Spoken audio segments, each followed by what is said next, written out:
পাগল হইলেও তো সে মা, তাই না? সে তো বুঝতেছে যে আমার সন্তান আমার পাশে নেই। হ্যাঁ, তাই পাগল হলেও তিনি মা। তাই তো নারী ছেঁড়া ধনের মৃত্যুতে মুষড়ে পড়েছেন, কখনো কাঁদছেন, কখনো বা নির্বাক হয়ে শুধু চেয়ে থাকছেন।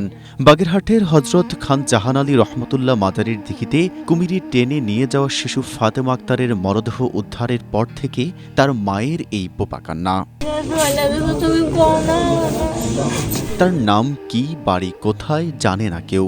ফাতেমার বয়স যখন আনুমানিক 1 বছর, তখন থেকেই মা আর মেয়ের ঠিকানা হয়ে ওঠে এই মাজারের বাউন্ডারি, দিঘির ঘাট আর আশপাশ। দিনের আলোয় যে দিঘির জলে জলকেলির গল্প বনেছিল, রাতের আধারে সেই গল্পগুলো স্মৃতি হয়ে গেল।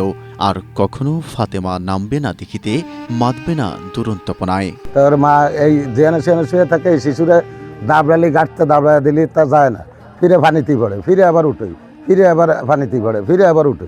এক ফাতেমা ছাড়া তার মায়ের ছিল না কেউ। মুখে শুকনো রুটিটুকুও তুলে দিত মেয়ে ফাতেমা। তো মেয়েটা চাইছি তোরকে খাওয়াতো, এ তো সারতেও পারে না, কারোটা খাইতেও পারে না। ও মেয়েটাই একমাত্র ওর শেষ সম্বল ছিল। সোমবার রাত 8:30টার দিকে মাজার সংলগ্ন দিঘির পূর্ব পাশের নারীদের ঘাটে গোসল করতে নামে ফাতেমা। এ সময় চারদিকে চিৎকার চেঁচামেচি শুরু হয়। কুমিরের টেনে নিয়ে যাওয়ার কথা ছড়িয়ে পড়ে। স্থানীয়রা মাজারের দিঘিতে নৌকা নামিয়ে শুরু করেন উদ্ধার অভিযান।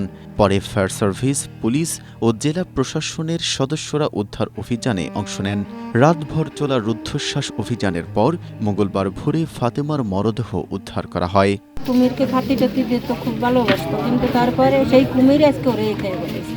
মেয়ে নেই, কিন্তু রয়েছে তার পরনের লাল ওড়না। মেয়ের সরভ মাখা ওড়নাটি হাত থেকে ছাড়ছে না মা। ফাতেমার স্মৃতি বলতেই শুধু এই লাল ওড়না।